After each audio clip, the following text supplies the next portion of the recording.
Hello నమస్తే అందరికీ. ఈ వీడియోలో మనం పర్ఫెక్ట్గా చేపల పులుసు ఎలా తయారు చేసుకోవాలో చూసేద్దాం. నేను చెప్పే టిప్స్ అండ్ ప్రాసెస్ ఫాలో అవుతే ముక్క అస్సలు మెత్తపడకుండా వస్తుంది. Let's get in to the video.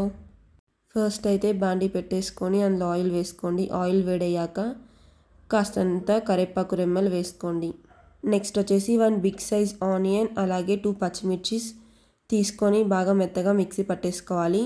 Onions ఆయిల్లో వేసేసి పచ్చివాసన పోయేంత వరకు బాగా ఫ్రై చేసుకోండి.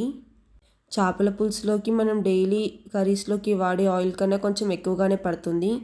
సో అలా కొంచెం ఇంక్రీజ్ చేసుకొని వేసుకోండి ఆయిల్. అప్పుడే కర్రీ అనేది చాలా టేస్టీగా ఉంటుంది. ఆనియన్ పేస్ట్లో నుంచి ఆయిల్ పైకి వచ్చేంత వరకు బాగా ఫ్రై చేసుకోండి.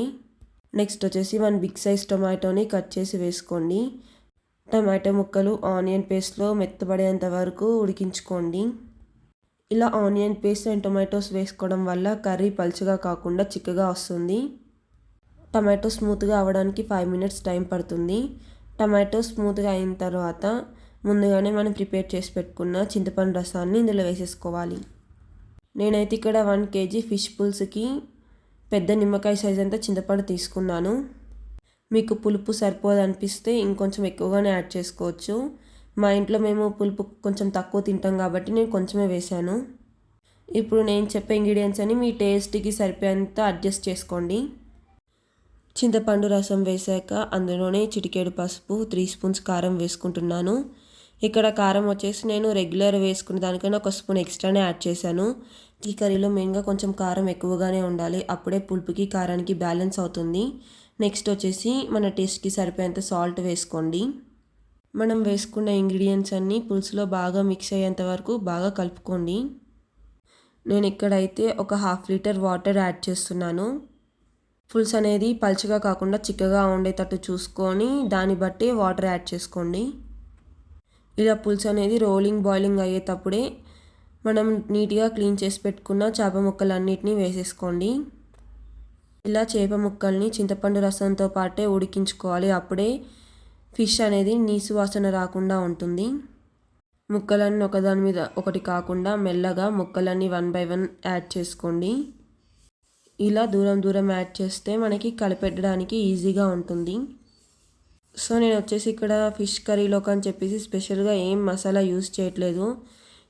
ఫిష్ కర్రీ అనగానే చాలామంది చాలా లేటుగా అవుతుందేమో అనుకుంటారు, కానీ నాన్ వెజ్లో కల్లా ఫిష్ కర్రీ ఒక్కటి చేయడమే ఈజీ. అండ్ ఫిష్ కర్రీలోకి అసలు మసాలా ఏది అవసరం లేదు.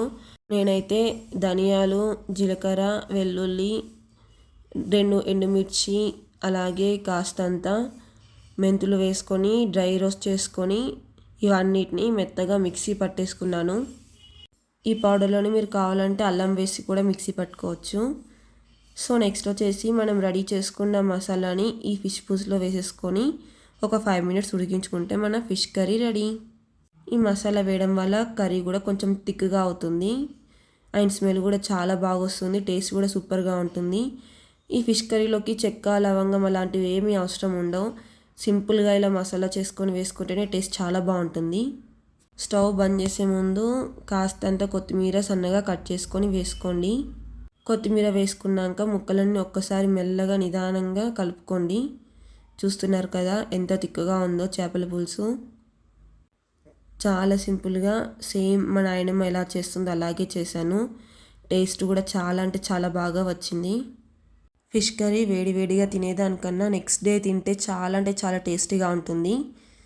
సో నా ప్రాసెస్లో easy and simple fish curry ready. మీకు వీడియో నచ్చినట్లయితే లైక్ చేయడం, షేర్ చేయడం అండ్ సబ్స్క్రైబ్ చేయడం మాత్రం మర్చిపోకండి. ఇదే ఇవాల్టి simple cooking video. Bye bye.